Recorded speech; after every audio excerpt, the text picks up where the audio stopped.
안녕하세요. 저는 몇 해 전 칠순을 넘긴 어디서나 흔히 볼 수 있는 평범한 할머니입니다. 젊은 시절엔 먹고 사느라 늘 바빴고 정신을 차릴 틈조차 없었습니다. 아침이면 일어나 집안을 챙기고 하루 종일 일을 하고 저녁이 되면 그날의 피곤을 털고 잠드는 것이 전부였죠. 그렇게 하루하루 버티다 보니 어느덧 세월이 훌쩍 흘러 지금 이 나이에 서 있더군요. 돌아보면 제 인생은 파란만장했습니다. 힘든 일도 많았고 눈물로 밤을 지새운 날도 많았죠. 그럼에도 불구하고 끝내 여기까지 살아왔다는 게 가끔은 믿기지 않을 정도로 신기하고 감사했습니다. 그리고 칠순이 앞두었을 그쯤 오래도록 마음 한켠에 묻어두었던 얼굴이 자꾸 떠올랐습니다. 어린 시절 헤어져야만 했던 평생 그리워만 해온 사람의 얼굴이었죠. 그래서 오늘은 그 이야기를 해보려고 합니다. 마음속 깊이 묻어두었던 그 사람을 다시 만나고 제게 또 한 번의 인생을 선물해준 기적 같았던 그날의 이야기를요. 제가 기억하는 가장 어린 시절의 장면은 부모님을 따라 전라도의 한 시골 마을로 이사를 가던 날부터 시작됩니다. 그때 저희 가족은 아버지와 어머니, 그리고 저보다 4살 어린 여동생이 하나 있었어요. 너무 어릴 때라 많은 기억이 희미해졌지만 저희 가족이 항상 가난했던 건 지금도 생생합니다. 그래서 부모님의 고향인 시골로 이사를 갔던 것 같은데 그래도 형편은 나아지지 않았죠. 그래도 저는 가족과 함께 있으면 행복했어요. 그 시절 시골에서 먹고 살 수 있는 방법은 농사를 짓는 것뿐이었습니다. 아버지 어머니가 일하러 나가시면 저는 어린 여동생을 돌봐야 했어요. 엄마는 아침 일찍 나가시면서 제게 말씀하셨습니다. 희순아, 엄마랑 아버지랑 일하러 갔다 올 테니까 동생 잘 챙기고 있어. 부엌에 밥이랑 국이랑 해놨으니까 밥 거르지 말고. 네, 엄마, 걱정 마세요. 제가 희영이도 잘 챙길게요. 그래, 너희 둘은 4살 차이가 나는데도 참 많이 닮았어. 누가 봐도 자매라니까. 그래서 그런가 희영이도 언니인 너를 잘 따르고 엄마는 희순이만 믿고 나갔다 올게. 엄마 말대로 저희 자매는 4살 터울인데도 외모가 무척이나 비슷했습니다. 어디 내놔도 바로 자매인 걸 알 수 있을 정도였죠. 게다가 둘 다 목 뒤에 새끼 손톱만한 점이 있어서 부모님은 만약에 저희가 헤어지는 일이 있어도 이 점만 확인하면 찾을 수 있을 거라며 말씀하셨죠. 저 역시도 저를 많이 닮은 동생이 예쁘기만 했고 부모님이 일하러 나가시면 동생을 돌봐주면서 애틋함이 쌓여갔습니다. 그러던 어느 여름날이었습니다. 아침부터 쏟아진 빗줄기는 밤이 되면서 더욱 강해졌어요. 아버지는 논이 걱정이 되어 엄마와 함께 밖으로 나가셨습니다. 요란한 빗소리에 잠에서 깬 저는 이제 막 나가려던 엄마를 불러 세웠습니다. 엄마, 어디 가는 거예요? 밖에 비가 많이 와요. 희순아, 깼어? 지금 밖에 비가 너무 많이 와서 아버지랑 같이 논에 나가봐야 할 것 같다. 살펴보고 금방 돌아올 테니까 동생이랑 자고 있어. 네, 엄마. 조심하세요.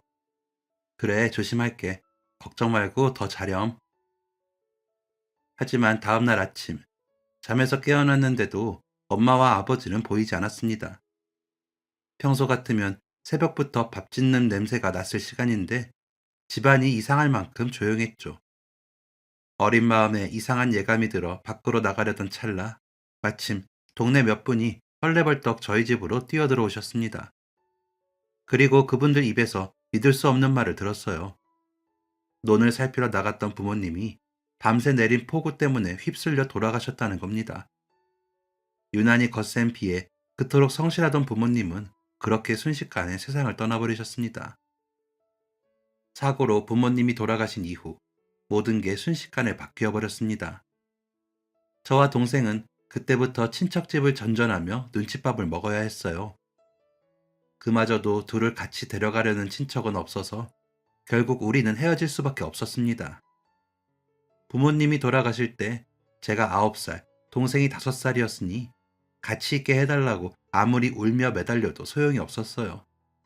그저 어른들이 정한 대로 따르는 수밖에 없었습니다. 그렇게 저는 외삼촌 집으로, 동생은 작은 아버지 집으로 보내졌습니다. 외삼촌 댁에 얹혀 살게 된 저는 눈밖에 나지 않으려고 안간힘을 썼습니다. 시키지 않아도 집안일을 도맡아 하고 그 집 아이들을 돌봐주며 어떻게든 쓸모가 있다는 걸 보여줘야 했습니다. 어린 마음에도 여기서마저 쫓겨나면 정말 갈 데가 없다는 걸 알고 있었거든요. 하지만 외삼촌의 형편도 넉넉하진 않았습니다. 가끔 저녁 무렵이면 부엌에서 들려오는 외삼촌 부부의 다투는 소리는 저를 무섭게 했어요.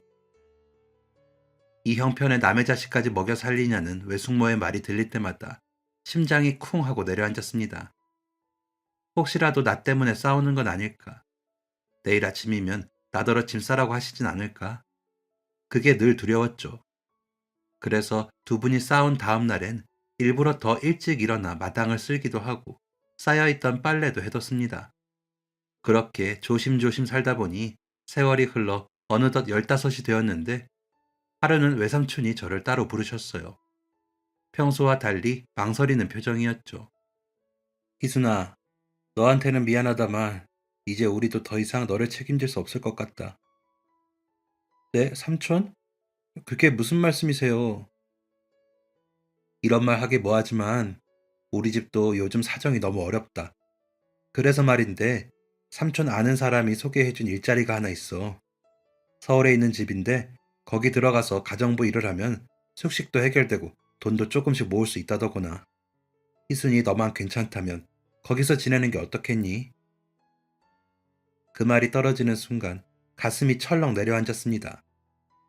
서울은 연고 하나 없는 낯설기만 한 곳이었죠. 하지만 거절할 여유는 없었습니다. 돈을 모으면 동생과 다시 살 수 있지 않을까 하는 생각이 그때 제 마음을 붙잡은 유일한 희망이었죠.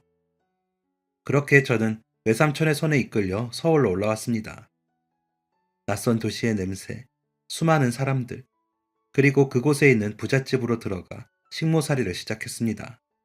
그런데 가정부 일도 돈을 모으는 것도 쉽진 않았습니다. 하지만 언젠가 동생과 같이 살게 될 그날을 꿈꾸며 힘든 것도 꾹 참았어요. 부잣집에서 일하게 되면 전화라도 쓸 수 있을 줄 알았는데 주인집에 눈치가 보여 그마저도 어려웠습니다. 게다가 그 시절은 지금처럼 전화가 시골까지 닿아 있는 때도 아니었기에 동생과 연락을 주고받는 건 사실상 불가능했습니다. 그러다 제가 20살이 되었을 무렵 마음속에 묻어둔 동생 생각이 부쩍 간절해졌습니다. 그래서 하루는 큰맘 먹고 휴가를 얻어 작은아버지 댁으로 찾아갔어요. 작은아버지, 저예요, 희순이. 잘 지내셨어요? 아이고, 이게 누구냐? 희순이 아니냐? 잘 지냈어? 너 서울에 있는 부잣집에 식모살이 갔다는 건 들었다. 다들 어렵게 살아서 도와주지도 못하고. 아니에요, 괜찮아요. 근데 희영이는요? 밖에 나갔어요? 안 보이네요. 희영이? 희영이 우리 집 안 산다. 우리도 집안이 어려워서 희영이 데려가겠다는 다른 집에 보냈어. 너네 외삼촌 집에 소식 안 갔냐? 네? 그런 이야기 들은 적 없어요. 아니, 그럼 희영이 간 집은 어디예요? 제 말을 들은 작은아버지는 그 집에서 알려준 전화번호를 하나 찾아서 제게 전해주셨지만 연락은 닿지 않았습니다. 어떻게든 동생을 찾아보려고 했지만 마땅한 방법이 없어 막막하기만 했습니다. 조금이라도 더 일찍 찾아올 걸. 어떻게든 안 떨어지겠다고 때라도 써볼 걸 하는 후회가 밀려왔지만 이미 소용없는 일이었죠. 계속 거기서 머물고 있을 수는 없어서 작은 아버지에게 제가 일하고 있는 집 연락처를 알려드렸어요. 혹시라도 동생에게 연락이 온다면 가르쳐 주라고 말은 해놨지만 그 뒤로 동생에게 연락 오는 일은 없었습니다. 동생을 찾고 싶어도 사정이 여의치 않아 답답해하고만 있던 중 저는 또 다른 집으로 옮겨야만 하는 형편이 되었습니다. 그렇게 되니 찾을 수 있는 끈이 끊어진 것만 같았습니다. 슬펐지만 저는 또 살아야 했어요. 그래서 일단 열심히 일을 했습니다. 그렇게 일하다 보면 언젠가는 동생도 찾을 수 있을 것 같았기 때문입니다. 그렇게 새로운 집에서 식모살이를 하며 시간이 흘러 어느덧 제 나이도 20대 후반이 되었습니다. 그쯤 저는 한 남자를 만나게 되었어요. 사장님의 운전기사로 일하던 아저씨가 소개해 주신 남자였죠. 우리는 만난 지 얼마 되지 않아 서로의 마음을 확인했고 소박하게 결혼식을 올렸습니다. 결혼 후 저는 일을 그만두고 남편을 내조했고 생활은 아주 조금씩 나아졌습니다. 그러다 보니 문득 오래전 잃어버린 동생이 떠올랐고 남편에게 조심스레 부탁했습니다. 여보, 혹시 전화번호부 좀 구해다 줄 수 있어요? 전화번호부? 그건 왜? 요즘 따라 동생이 더 생각나서요. 내가 말한 적 있죠? 부모님 돌아가시고 형편 때문에 떨어져 살게 된 여동생이요. 응, 알고 있지. 그런데 그걸로 찾을 수 있을까? 그래도 뭐라도 해보고 싶어요. 당시 서울에는 두꺼운 전화번호부가 있었는데 거기서 이름과 전화번호를 찾아볼 수 있었습니다. 남편은 제 부탁대로 몇 건을 구해다 주었고 저는 정영희라는 이름을 발견할 때마다 혹시나 하는 마음으로 전화를 걸어보았습니다. 하지만 전부 허탕이었죠.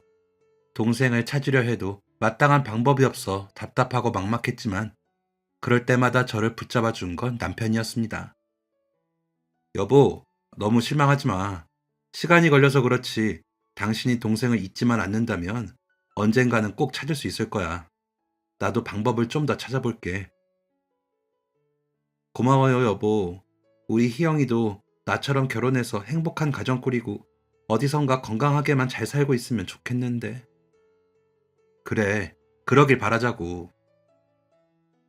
남편에게 말한 대로 저나 동생이나 둘 다 건강하기만을 바랬어요. 그래야 언젠가 찾아도 찾을 수 있을 테니까요. 하지만 결혼하고 자식들을 낳게 되면서 정신없이 살다 보니 동생을 찾는 일도 예전만큼 시간을 낼 수가 없었습니다. 어릴 때 떨어진 동생은 가슴에 잠시 묻어두고 저는 현재의 가정에 충실해야 했죠. 남편 내조에 두 아들을 키우다 보니 시간은 쏜살같이 흘러갔고 형편이 나아졌다곤 하지만 자식들을 키우다 보니 돈 들어갈 곳은 한두 군데가 아니었습니다. 당시 남편은 공장에 다니고 있었습니다. 아이들이 태어나고 나서부터는 돈을 더 벌려고 야근도 많이 했고 쉬는 날에는 공사장 일용직도 가끔 나가면서 쉬지 않고 일했죠. 저는 그런 남편이 항상 걱정되었습니다. 여보, 요즘 너무 무리하는 거 아니에요? 쉬는 날 없이 이렇게 일하다가 당신 건강 안 좋아질까 봐 걱정이에요. 괜찮아. 힘들다가도 우리 애들 입으로 들어가는 거 보면 하나도 안 피곤하더라. 걱정 말어. 내가 당신을 도와줘야 하는데 미안해요. 미안하긴 당신은 노나? 집에서 애들 키우고 집안일하는 게 얼마나 힘든데 못난 나한테 시집와서 고생만 시키는 것 같아서 내가 더 미안하지. 나 이제 나가봐야겠다. 이러다 늦겠어. 여보, 나 다녀올게.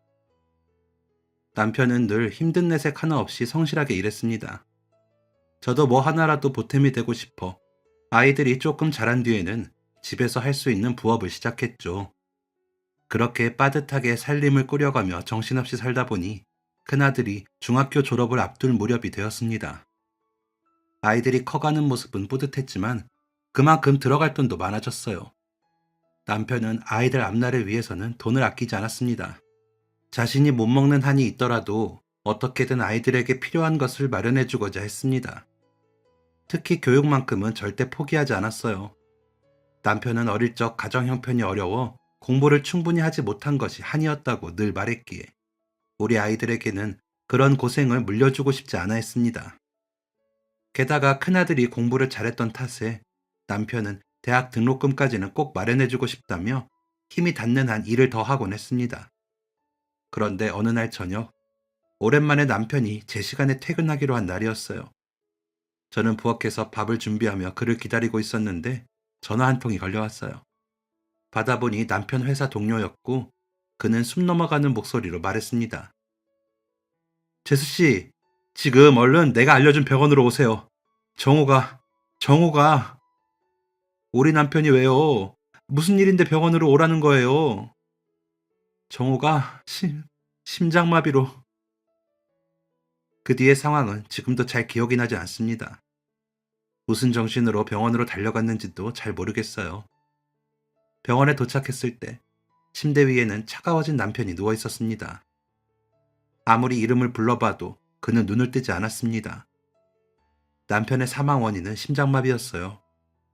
그동안 가족을 먹여 살리느라 무리하게 일해온 탓에 자신의 건강을 돌볼 틈이 없었던 것 같았습니다. 그래서 저는 남편에게 더더욱 미안했어요. 혼자서 모든 짐을 지게 한 것 같아서 눈물밖에 나오지 않았습니다. 하지만 갑작스러운 남편의 죽음에도 오래도록 슬퍼할 겨를이 없었어요. 남편이 남겨준 돈으로는 두 아들과 앞으로 살아갈 날들을 감당하기에 턱없이 부족했으니까요. 가만히 있을 수 없던 저는 장례식을 마친 뒤 곧바로 일자리를 구하러 여기저기 뛰어다녔습니다. 다시 가정부로 일하고 싶었지만 일이 구해지지 않던 차, 동네 목욕탕에서 청소와 카운터를 봐줄 사람을 찾는다는 소식을 들었습니다. 급한 마음에 저는 그 일을 시작하게 되었죠. 처음에는 청소만 했는데 일하면서 보니 세신사가 더 돈이 될 것 같았어요. 그래서 저는 목욕탕에서 알게 된 세신사에게 기술을 배웠습니다. 다른 사람의 때를 밀어주는 일은 생각보다 훨씬 고됐어요. 하지만 시간도 일정하고 일한 만큼 돈도 벌 수 있었습니다. 꾸준히 일하다 보니 단골까지 생기게 됐고 그렇게 번 돈으로 저는 두 아들을 키웠어요. 특히 큰아들 형진이는 저의 자랑이었습니다. 남편이 먼저 떠난 뒤 큰아들이 의지가 되어줬죠. 공부도 잘했고 제가 힘들게 돈 버는 걸 알고는 집안일도 알아서 도와주곤 했습니다. 형진이는 어린 동생도 잘 돌봐주는 착한 아들이었습니다. 형진아, 오늘 엄마가 조금 늦었지? 얼른 밥 차려줄게. 엄마, 제가 밥 해놨어요. 국만 데워서 먹으면 돼요. 형진이 네가 밥을 했어? 네, 엄마 일하고 오시면 피곤하시잖아요. 그리고 빨래랑 청소도 해놨으니까 엄마도 씻고 식사만 하시면 돼요. 형진아, 공부만 하기에도 시간이 없을 텐데 엄마가 미안하고 고마워. 아니에요, 엄마. 저희 때문에 엄마가 고생하시는데 제가 더 죄송하죠.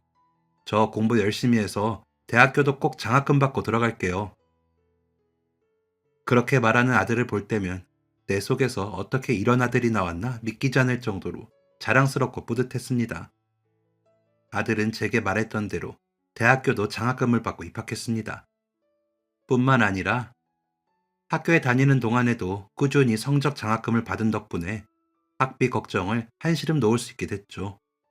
그래서 저도 돈을 조금씩 모아갈 수 있었습니다. 그리고 몇 년 뒤 대학교를 졸업한 큰아들 형진이는 괜찮은 회사에 취업까지 했습니다. 말하면 다 알만한 그런 회사였죠. 저는 취업 선물로 아들에게 처음으로 근사한 양복 한 벌을 선물했습니다. 그 옷을 입은 아들을 보니 먼저 떠난 남편도 떠오르더군요. 남편이 죽고 앞날이 깜깜했지만 그래도 포기하지 않으면 어떻게든 사라진다는 생각이 들었습니다. 아들은 그 옷을 입고는 열심히 회사를 다녔고 자신이 번 돈으로 동생 학비도 보탰습니다. 그리고 한 번은 제게 이렇게 말했죠. 엄마, 이제 저도 어느 정도 자리 잡았으니까 일 그만두시는 건 어때요? 제가 생활비 정도는 될 수 있어요. 엄마도 이제 나이가 있는데 목욕탕에서 일하는 거 힘들지 않으세요? 형진아, 너희 엄마 아직 건강하다. 엄마가 그렇게 약한 사람 아니야.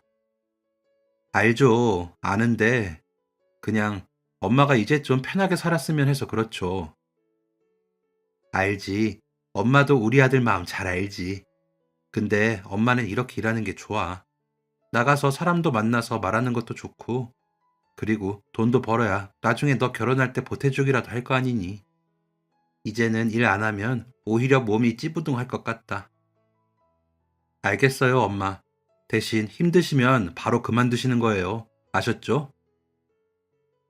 아들에게 말한 것처럼 저는 일하러 나가서 사람들과 말하는 것도 좋았고, 돈을 번다는 것도 뿌듯했습니다. 건강이 허락한다면 되도록 오래 일하고 싶었어요. 나이가 들었다고 해서 자식들에게 손을 벌리거나 짐이 되고 싶진 않았습니다.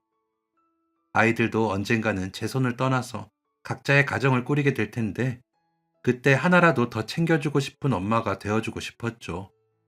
그래서 저는 일을 하면서 꾸준히 돈을 모아갔어요. 그때 제 꿈은 별다른 게 없었습니다. 자식들이 좋은 짝을 만나 예쁜 딸아들 낳고 잘 사는 모습을 보고 싶은 것 뿐이었죠. 그리고 그 꿈을 이루게 될 날이 머지않아 찾아왔습니다. 아들이 30 중반이 되었을 무렵이었죠. 거실에서 TV를 보고 있는 제게 형진이가 다가와 말했습니다. 엄마, 저 드릴 말씀이 있어요. 무슨 말인데 그래? 저 요즘 만나고 있는 사람이 있어요. 아들에게 애인이 있다는 말을 듣게 되니 저는 안심이 되었습니다. 그동안 아들이 몇 번 연애를 한 것 같긴 했지만 한 번도 직접 입으로 말하거나 만나고 있는 사람을 소개해 준 적은 없었거든요. 괜히 결혼에 대해서 물어보면 스트레스가 될 것 같아서 이렇게 말해주기만을 기다리고 있었죠. 저는 기쁜 마음으로 아들에게 물었습니다. 만나는 사람이 있었어? 진지하게 만나는 거야? 네, 그래서 엄마한테도 소개해주고 싶어서요. 이번 주에 시간 괜찮으세요? 며느리감을 데려온다는데 시간이 안 돼도 만들어야지. 형진아, 엄마는 누가 됐든 환영이다. 네, 선하고 따뜻한 사람이에요. 근데 엄마, 미리 알려드릴 게 있는데요. 그 사람이 부모님이 안 계세요. 어릴 때 돌아가시고 할머니 손에 자랐어요. 아들의 말을 듣고 생각지도 못했던 이야기라 내심 놀라긴 했지만 저는 그래도 얼른 형진이의 짝을 만나고 싶었습니다. 그리고 사람 됨됨이만 괜찮다면 부모님이 안 계신 건 큰 문제는 아니었어요. 형진아, 엄마도 부모님 없이 자랐잖아. 다 사정이 있었겠지. 나는 사람만 괜찮으면 그런 거 별로 신경 안 쓴다. 일단 데리고 와봐. 네, 엄마. 직접 보면 엄마도 분명 좋아하실 거예요. 며칠 뒤 주말 저녁, 아들은 자신의 짝을 데리고 왔습니다. 처음 만나는 거였지만 환하게 웃으면서 들어오는 모습이 무척 마음에 들었습니다. 안녕하세요. 처음 뵙겠습니다. 박희진이라고 합니다. 어머니, 이거는 제가 준비한 선물이에요. 과일이랑 꽃이에요. 형진 씨한테 어머니께서 꽃 좋아하신다는 말을 들어서 사봤어요. 아유, 그냥 와도 되는데 뭘 이런 걸 다 준비했어? 너무 예쁘다. 어서 와요. 어서 와. 저희는 저녁을 먹으면서 이런저런 대화를 나눴습니다. 두 사람은 친구의 소개로 만났다고 했어요. 그리고 밥을 다 먹은 뒤 대화가 무르익어 갈 때쯤 저는 궁금했던 걸 물었습니다. 형진이한테 미리 들었어. 할머니 손에 자랐다고. 힘들고 외로웠겠네. 그래도 참 잘 큰 것 같아. 네, 중학교 때 두 분이 돌아가셔서 언니랑 같이 시골에 있는 할머니 댁에서 자랐어요. 그리고 할머니가 돌아가신 뒤로는 언니랑 둘이서 살았는데 몇 년 전에 언니가 결혼하고 나서는 쭉 혼자 살고 있어요. 형부가 지방에 사셔서 결혼하면서 그쪽으로 내려갔거든요. 자세한 사연을 듣게 되자 예비 며느리감의 어린 시절이 저와 비슷하다는 생각이 들었습니다. 그리고 말하지 않아도 언니와 둘이서 얼마나 어렵게 살았을지 짐작할 수 있었죠. 그래서 더 정이 갔던 것 같아요. 그리고 아들과 예비 며느리감은 서로를 굉장히 아끼고 좋아하는 듯 했습니다. 그런 모습을 보니 저 역시 흐뭇했죠. 저는 기쁜 마음으로 며느리감에게 말했습니다. 나는 우리 형진이만 좋다면 다 괜찮아. 그리고 오늘 이렇게 직접 희진이 만나고 보니까 왜 우리 형진이가 좋아하는지 알겠어. 어려운 상황에서도 착하고 바르게 잘 자란 것 같아. 우리 형진이랑 만나줘서 고마워. 두 사람 얼른 결혼하는 거 보고 싶네. 어머니, 좋게 봐주셔서 감사합니다. 형진 씨한테 좋은 아내 되도록 노력할게요. 그리고 어머니한테도 정말 잘하는 며느리 될게요. 그날 저는 두 사람의 결혼을 허락했고, 1년 뒤 아들은 결혼해서 저희 집에서 머지않은 곳에 신혼집을 얻어 출가했습니다. 며느리는 저를 친엄마처럼 잘 따랐습니다. 아들이 회사로 출근하면 저희 집에 와서 음식을 배우기를 좋아했고, 제가 목욕탕에 가지 않는 날에는 둘이서 장을 보러 가거나 날이 좋으면 조금 멀리 나들이를 함께 가기도 했죠. 그 무렵 둘째 아들이 일 때문에 지방으로 내려가 있어서 저는 혼자 살고 있었는데 며느리가 자주 찾아와 준 덕에 덜 외로웠습니다. 그리고 아들만 키워봐서 딸의 살가움을 잘 몰랐는데 며느리와 시간을 함께하면서 저를 하나부터 열까지 살뜰히 챙겨주는 며느리에게 고마움을 느꼈죠. 며느리와 정을 쌓다 보니 어느덧 3년이라는 시간이 흘렀습니다. 그때 저의 유일한 걱정거리는 아들 내외가 임신이 잘 되지 않아 힘들어 한다는 거였어요. 저도 친구들처럼 얼른 손주 재롱도 보고 싶었지만 혹시라도 부담이 될까봐 아이들에게는 티를 내지 않았습니다. 하지만 내심 손주를 기다리고는 있었죠. 그런데 하루는 목욕탕에서 일을 마치고 집으로 가고 있었는데 마침 저를 찾아온 아들과 며느리를 마주치게 됐습니다. 형진아, 희진아, 둘이서 어쩐 일이야? 엄마, 지금 퇴근하시는 거예요? 그게 엄마한테 드릴 말씀이 있어서 왔어요. 그래? 그럼 얼른 들어가자. 집으로 걸어가는 동안 아들 내외의 얼굴에는 작은 설렘이 느껴졌습니다. 무슨 좋은 일이 있는 것 같았어요. 집에 들어가자마자 며느리는 제 손을 잡아 끌고 거실 소파에 앉았습니다. 어머니, 그게 오늘 저희가 드리고 싶은 말이 뭐냐면요. 대체 무슨 일인데 이렇게 뜸을 들여? 뭔데? 얼른 말해봐. 엄마도 아주 궁금해 죽겠다. 며느리는 아들을 바라보며 살짝 웃더니 주머니 속에서 초음파 사진을 꺼내 제게 보여주며 말했습니다. 어머니, 저랑 형진 씨랑 부모가 된대요. 이제 어머니도 할머니 되시는 거예요. 희진아, 너 아이 가진 거야? 세상에, 축하한다, 축하해. 이게 얼마만에 경사야. 그동안 어머니도 제 임신 소식 많이 기다리셨죠? 죄송해요. 제가 몸이 약해서. 남들보다 임신도 늦게 되고. 희진아, 그런 말 말어. 이렇게 우리 가족한테 큰 선물 해줘서 고마울 뿐이다. 희진이 너 안정기 될 때까지 내가 잘 돌봐주마. 저는 정말 기뻤지만 한편으로는 몸이 약한 며느리가 걱정이 되기도 했습니다. 그래서 저는 안정기가 될 때까지 친정 엄마처럼 옆에서 돌봐줬어요. 임신 초기에 한 번 유산기가 있었지만 제가 지극정성으로 돌본 덕분인지 며느리는 무사히 딸을 낳았습니다. 저는 행복했고 자식들도 더도 말고 덜도 말고 지금처럼 무탈하게만 잘 살기를 바랬죠. 제 바람대로 아들 내외는 딸과 함께 행복한 가정을 꾸려갔습니다. 그 옆에서 손녀딸이 커가는 걸 보는 게 저의 가장 큰 즐거움이었죠. 손녀가 태어나고 10년이라는 세월이 흐르는 동안 저희 가족은 무탈하고 평범한 하루하루를 보냈습니다. 앞으로도 계속 이렇게 살 수만 있다면 저는 바랄 게 하나도 없었어요. 그런데 하루는 아들 내외가 심각한 얼굴로 저를 찾아왔죠. 아들은 힘겹게 이야기를 꺼냈습니다. 엄마, 이 사람이 많이 아프대요. 희진이가 아프다고? 어디가 얼마나 아픈 건데? 그게 희진이가 유방암이래요. 생각지도 못한 상황에 저는 아무런 말도 할 수 없었습니다. 아들은 차분하게 며느리가 어떤 상태인지 전달했죠. 다행히 일찍 발견한 덕에 수술과 치료를 하면 완치율은 높다고 했습니다. 하지만 아무리 그래도 암은 암이었어요. 저는 아들 옆에서 고개를 숙이고 앉아있는 며느리를 바라봤습니다. 말하지 않아도 얼마나 무섭고 불안한지 단번에 느낄 수 있었어요. 그래서 저는 며느리의 손을 꼭 잡고 말했어요. 희진아, 괜찮다, 괜찮아. 이 엄마가 너 나을 때까지 옆에서 돌봐줄 거야. 그러니까 무서워하지 마라. 병원에서 말한 대로 잘하면 나을 수 있어. 어머니, 그렇죠? 저 괜찮겠죠? 그럼 가족이 있다는 게 뭐야? 이렇게 힘들고 아플 때 서로 돕고 의지하라고 있는 게 가족이야. 희진이 너는 걱정할 거 없다. 그때부터 저는 며느리의 병간호를 전담했습니다. 잘 다니고 있던 목욕탕 일도 그만두었고 며느리를 돌보는 것과 동시에 아들과 손녀까지 챙겼습니다.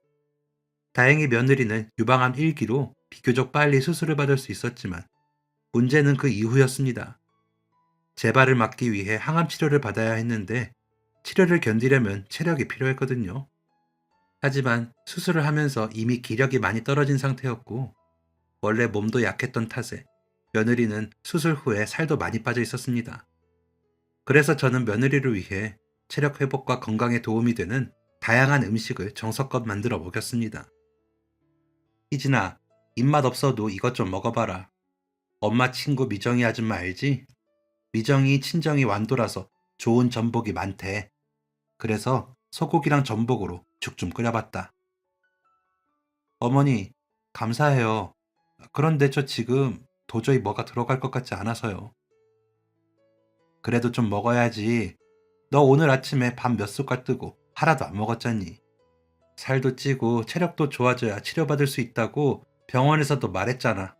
자, 이것만 먹어보자, 응? 저는 평소 친하게 지내왔던 친구들에게 몸에 좋다는 재료를 구해다가 며느리에게 먹였습니다. 그 정성 덕인지 며느리 체력도 조금씩 좋아졌고 항암 치료를 잘 받을 수 있게 되었죠. 그러면서 건강 역시 회복이 되었습니다.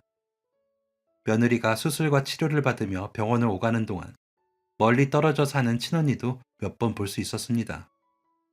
친정언니는 착한 눈매가 며느리와 참 많이 닮아 있었습니다. 그녀는 자신 대신 동생을 돌봐주는 저한테 고마워했습니다. 사돈어르신, 정말 감사해요. 희진이 친딸처럼 이렇게 잘 돌봐주시고, 제가 너무 죄송하고 고마워서 어떻게 다 갚아야 할지 모르겠어요. 아유, 아니에요. 희진이 우리 집에 시집 오고 나서 한 번도 며느리라 생각한 적 없어요. 정말 친딸처럼 생각했지. 딸한테 이 정도도 못하는 엄마가 어딨어. 그러니까 미안하다, 고맙다, 이런 말 하지 말아요. 그래도 정말 감사합니다. 희진이랑 통화할 때면 어머니가 친엄마 같다고 항상 말했었어요. 희진이가 엄마 사랑을 못 받고 자란 것에 항상 가슴 아팠거든요. 이제라도 사돈 어르신 덕분에 엄마 사랑을 받는 것 같아서 얼마나 좋은지 몰라요. 두 자매의 모습을 보면서 저는 잃어버린 제 여동생이 떠올랐습니다. 며느리의 언니는 멀리 살면서도 종종 병원이나 집으로 찾아와 동생의 건강을 챙기고 갔습니다. 그런 모습을 볼 때면 그동안 사느라 바빴다는 핑계로 찾지 못했던 동생이 떠올랐습니다. 그리고 동생에게 미안한 마음에 제가 눈물을 터뜨리자 며느리가 놀라서 왜 그러냐 묻더라고요. 저는 그때 처음으로 며느리에게도 제 여동생에 대한 이야기를 털어놨습니다. 희진아, 네가 형진이한테 들었는지는 모르겠지만 나한테도 여동생이 하나 있었단다. 너랑 네 언니 보니까 나도 집안 사정 때문에 잃어버린 여동생이 떠오르는구나. 예전에는 몇 번 찾으려고 노력도 해봤지만 정보도 없고 뭘 어떻게 해야 할지도 모르겠고 내 하나밖에 없는 친동생인데 말이야. 형진 씨한테 들은 적은 있어요. 어머니, 제가 다 나으면 우리 같이 찾아봐요. 도와드릴게요. 뭐 기억나는 거 없으세요? 너랑 네 언니가 많이 닮은 것처럼 나도 내 동생이랑 정말 닮았어. 여기 목 뒤에 있는 점 보이지? 신기하게도 동생도 나랑 똑같은 부분에 점이 있어서 어렸을 때는 엄마가 항상 잃어버려도 이것만 보면 찾을 거라고 말했는데 어디서 사람만 있었으면 좋겠구나. 사람만 있다면 언제든지 만날 수 있지 않겠니? 며느리는 이런 저를 보면서 자신이 건강해지면 한 번 더 동생을 찾아보자며 저를 위로했습니다.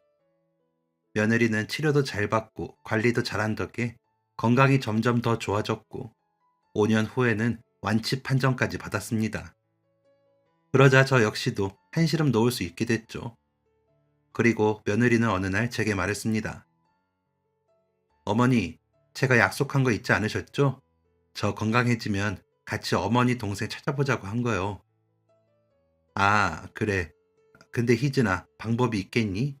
나도 예전에 동생 찾아보려고 했는데 단서가 별로 없어서 어려웠어. 그래도요. 그러면 어머니, 제가 뭐 다른 방법이라도 없는지 조금 더 알아볼게요. 며느리는 나름 노력을 하는 것 같았지만 동생과 헤어진 지 이미 50년 가까이 지나버렸고 소식이 끊긴 지도 오래되어서 찾는 게 쉽지가 않았습니다. 그리고 제가 가지고 있는 정보도 쓸모없는 거나 다름없었죠. 예전에 동생을 돌봐줬던 친척 어른들도 모두 다 세상을 떠난 뒤였고요. 제가 할 수 있는 거라고는 동생을 그리워하는 일뿐이었습니다. 뾰족한 수가 없어 답답해하며 시간만 흐를 뿐이었습니다. 그리고 어느덧 저는 칠순을 몇 개월 앞두게 되었습니다. 어머니, 곧 어머니 칠순인데 뭐 갖고 싶은 거나 하고 싶은 거 없으세요? 됐다, 됐어. 칠순이 뭐 별거라고. 나한테 쓸 돈 있으면 애미 너 옷이나 좋은 걸로 한벌 해 입어. 그래도요, 다른 날도 아니고 어머니 칠순인데 생각 한번 해보세요. 며느리와 집에서 같이 점심을 먹고 차 한잔 하면서 칠순 생일에 대한 이야기를 하고 있는데 평소 친하게 지내던 동갑내기 친구 둘이 찾아왔습니다. 며느리는 간식을 내어주고는 편하게 이야기하라며 자리를 피해줬습니다. 친구 중 한 명이 칠순 생일 이야기를 꺼냈어요. 희순아, 우리도 곧 칠순이다, 칠순. 언제 이렇게 나이를 먹었는가 몰라. 희순이 너는 칠순에 뭐 할 거야? 뭘 하다니, 칠순이 뭐 별건가? 그래도 이런 건 챙기고 넘어가야지. 내가 들어보니까 요즘은 자식들이 칠순 기념으로 크루즈 여행도 보내준다고 하던데. 아, 이러지 말고 우리 셋이서 가면 어때? 가다니, 어딜? 크루즈? 그 큰 배 말하는 거야? 아이고, 됐다. 그게 한두 푼 드는 것도 아니고. 그렇게 가고 싶으면 네 자식들이랑 가. 희순아, 칠순 여행까지 하면서 애들 눈치 볼 일 있니? 남편도 없는 우리 셋이서 여행 한번 가면 참 좋을 것 같은데. 이참에 멋진 거 보고 맛있는 거 먹고 추억 쌓고 오면 얼마나 좋아. 그동안 고생한 거 보상도 받아야지. 안 그러냐? 친구는 계속 설득했지만 저는 그렇게 큰 돈도 없을 뿐더러 칠순이라고 자식들 신경 쓰게 하고 싶지도 않았습니다. 그런데 며칠 후 집에 찾아온 며느리가 말하더군요. 어머니, 제가 전에 말씀드린 건 생각해 보셨어요? 칠순 생일 선물요. 됐다. 해마다 오는 생일 뭐가 특별하다고 챙겨. 갖고 싶은 것도 하고 싶은 것도 없으니까 신경 쓰지 마라. 정 그러면 식구들끼리 밥이나 한 끼 먹던가. 어머니, 이러실 줄 알았어요. 어머니, 그러지 말고 친구분들이랑 크루즈 여행 다녀오세요. 제가 보내드릴게요. 전에 내 친구가 하는 소리 들었어? 걔는 무슨 쓸데없는 말을 해서. 됐다. 애미 네가 무슨 돈이 있다고 그래. 그리고 돈 있어도 나한테 쓰지 말고 아껴놨다가 나중에 필요한 데 써라. 어머니, 그러지 말고 친구분 말대로 그 여행 다녀오세요. 돈은 걱정 마세요. 안 그래도 어머니 칠순 되시면 근사한 선물해드리고 싶어서 적금 들어놓은 거 있어요. 지금까지 고생만 하시느라 어디 여행 한번 다녀오신 적 없잖아요. 그리고 저 애 낳았을 때도 아플 때도 어머니가 다 돌봐주셨는데 이 정도는 해드리고 싶어요. 제가 친구분들이랑 다녀올 수 있게 다 알아봐 드릴게요. 제가 계속 미안해 했지만 며느리는 이런 여행도 꼭 해봤으면 좋겠다며 저를 설득했습니다. 결국 저는 그 뜻을 받아들였고 며느리는 그때부터 크루즈 여행을 위해서 이것저것 꼼꼼하게 알아보는 것 같았어요. 여행을 가기 위해서 가장 먼저 준비해야 하는 건 여권이었습니다. 그때까지도 해외여행을 해본 적도 해볼 생각도 없었기에 저한테 여권이 있을 리가 없었죠. 며느리를 따라 사진관에서 사진을 찍고 여권도 처음 만들자 왠지 모를 설레임이 느껴졌습니다. 그리고 한편으로는 70이 다 되었어도 찾지 못한 동생이 그립고 미안해졌죠. 어디서 잘 살고 있는지 소식도 모르는데 나만 너무 행복한 건 아닌가 죄책감이 들었습니다. 이런 제 마음을 느꼈는지 며느리가 걱정스레 물어왔습니다. 어머니, 왜 그러세요? 혹시 동생분 생각나서 그러세요? 그러게. 좋은 날이 되면 꼭 한 번씩 생각나는구나. 사람만 있다면 나처럼 자식 손자들이랑 행복했으면 좋겠는데. 분명 어머니 바람대로 잘 살고 계실 거예요. 며느리가 알아봐준 덕에 저와 친구들의 칠순 기념 크루즈 여행은 무사히 진행되었고 드디어 여행날이 밝았습니다. 그날 아침 아들이 저희 셋을 배를 타는 곳까지 바래다 주었죠. 아들은 잘 다녀오라고 인사를 하고 돌아갔고 저와 친구들은 근처에서 대기를 하고 있었습니다. 세 명 모두 이런 여행은 처음이었기에 조금 들뜬 상태였고 드디어 탑승 시간이 되어 크루즈에 올랐어요. 그런데 그때 갑자기 아들에게 전화가 왔습니다. 혼자 여행 가는 엄마가 걱정이 되어 또 전화를 한 줄 알았는데 아들의 목소리는 급박했습니다. 엄마, 지금 어디세요? 어디긴 네가 데려다 준 곳이지. 안 그래도 지금 막 크루즈 탔다. 근데 왜 그래? 무슨 일 있니? 엄마, 아직 배 출발한 거 아니면 바로 내리세요. 뭐, 내리라고? 아니, 얘가 왜 이래? 대체 무슨 일인데 그래? 돈도 이미 다 냈는데. 지금 내리라니. 엄마, 지금 크루즈 여행이 중요한 게 아니에요. 아, 일단 제가 지금 그쪽으로 다시 가고 있거든요. 운전 중이라 통화 길게 못하니까 배에 타지 마세요. 가서 다 설명할게요. 저는 지금 이게 다 무슨 일인가 황당했지만 아들이 너무 다급한 목소리로 말하길래 친구들에게 사정을 이야기하고 크루즈에서 내렸습니다. 당황스러워하는 친구들을 뒤로 한 채 배에서 내린 저는 얼마 지나지 않아 다시 아들을 만났습니다. 아들은 다짜고짜 저를 차에 태우더니 집으로 향했어요. 집에 가보니 며느리도 저를 기다리고 있었습니다. 형진아, 희진아, 이제 설명 좀 해봐라. 대체 무슨 일인데 그래? 갑자기 크루즈에서 내리라니 엄마가 얼마나 놀랐는 줄 알아? 어머니, 그게 말이에요. 놀라지 마세요. 놀라지 말라니. 너희 무섭게 왜 이래? 설마 애미 너 어디 또 아픈 거야? 어? 아니에요. 제 일이 아니고요. 그게 어머니 동생분 있잖아요. 이모님 찾았어요. 뭐? 내 동생 희영이를 찾았다고? 그게 사실이야? 어디서, 어떻게 찾았다는 거야? 어? 놀라고 흥분한 제가 물어보자 며느리는 차분하게, 하지만 살짝 들뜬 목소리로 말했습니다.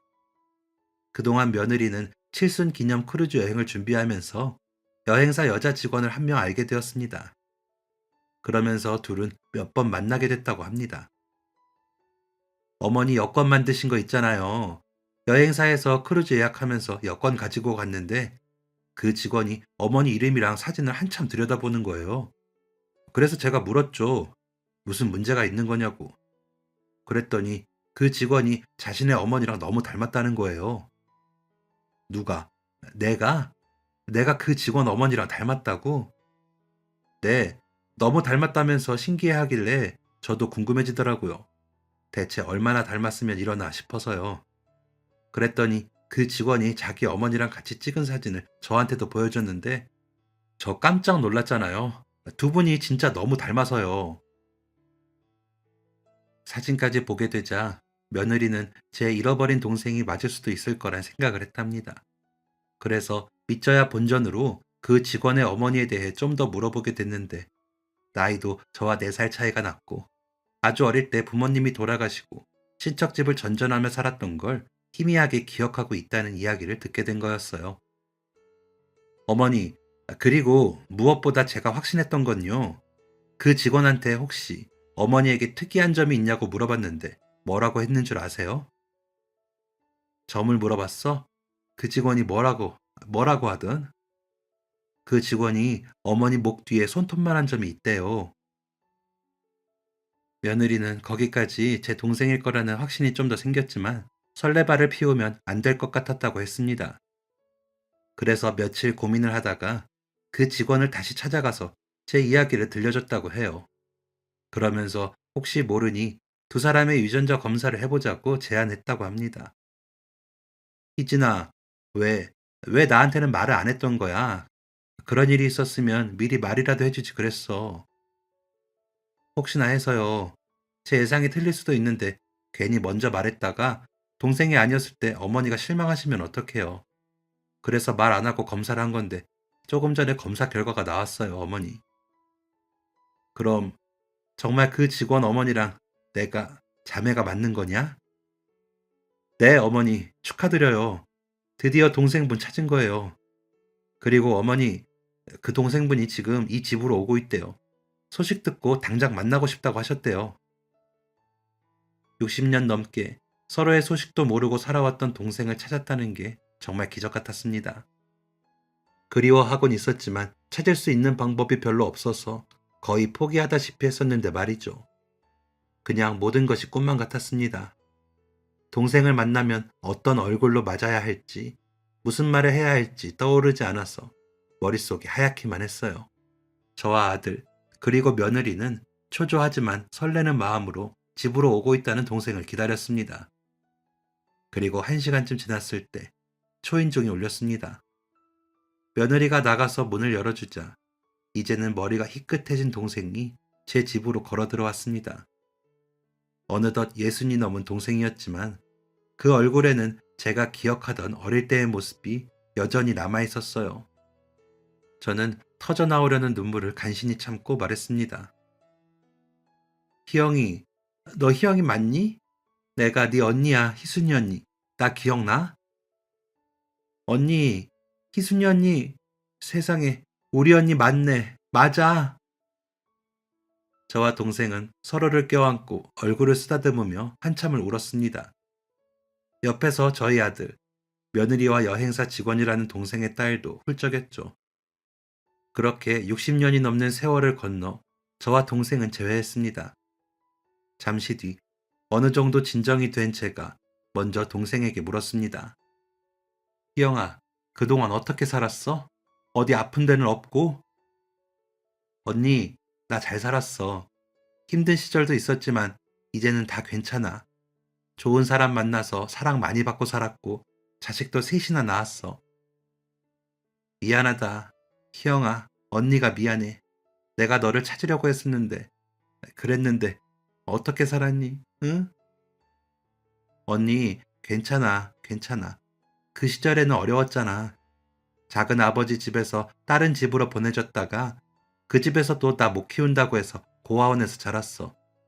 너무 어릴 때라 많은 기억은 없지만 그래도 언니가 나한테 잘해줬던 건 기억나더라. 그래, 이렇게 늦게라도 만났으니 됐다. 형아, 우리 이제 다시는 헤어지지 말자. 저는 누구보다 며느리에게 고마웠습니다. 며느리가 아니었다면 평생 다시는 동생을 만나지 못한 채로 후회만 안고 눈을 감을 수 있었는데 며느리 덕에 한을 풀 수가 있었습니다. 희진아, 내가 너한테는 정말 고마운 것밖에 없다.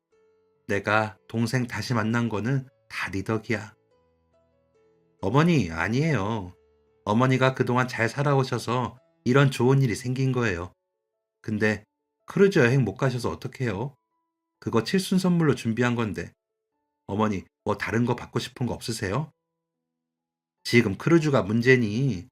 그리고 선물할 생각 하지 마라. 내 칠순에 이것보다 더 고마운 선물은 없어. 얼마나 지금 이 순간이 기쁘고 행복한지 모르겠다. 희진아, 고맙다. 고마워. 헤어졌던 동생을 다시 찾은 그날 이후 제 삶은 다시 한번 전환점을 맞았습니다. 몇십 년을 떨어져 지내면서 마음 한켠에 늘 남아있던 공허함과 미안함, 그리움이 비로소 채워졌습니다. 처음에는 말없이 서로를 바라보기만 해도 눈물이 흐르곤 했습니다. 하지만 시간이 지나면서 우리는 조금씩 일상을 나누기 시작했습니다. 저희 자매는 자주 만나면서 오래전에는 함께 하지 못했던 추억들을 만들어 갔습니다. 서로의 손을 잡고 동네를 걸어도 보고 맛있는 음식을 함께 만들어 먹기도 하고 늦은 밤까지 지난 세월을 이야기하며 웃고 울기도 했죠. 가족들도 저희 두 자매의 만남을 함께 축하하고 응원해 주었습니다. 아들 내외와 손녀도 늘 우리 곁에서 밝게 웃으며 살아가는 모습을 보여주었고 며느리 희진이는 계속해서 제 곁에서 큰 힘이 되어주었습니다. 그리고 몇 년 뒤 동생이 칠순을 맞았을 때 저희 두 자매는 다시 크루즈 여행을 떠났습니다.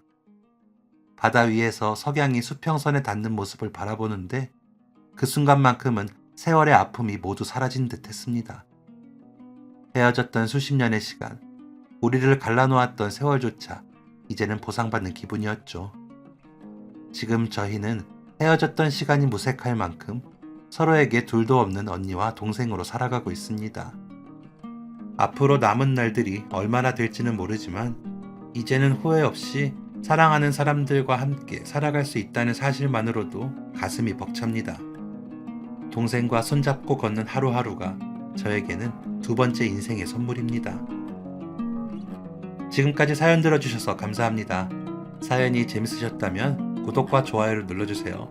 감사합니다. 안녕히 계세요.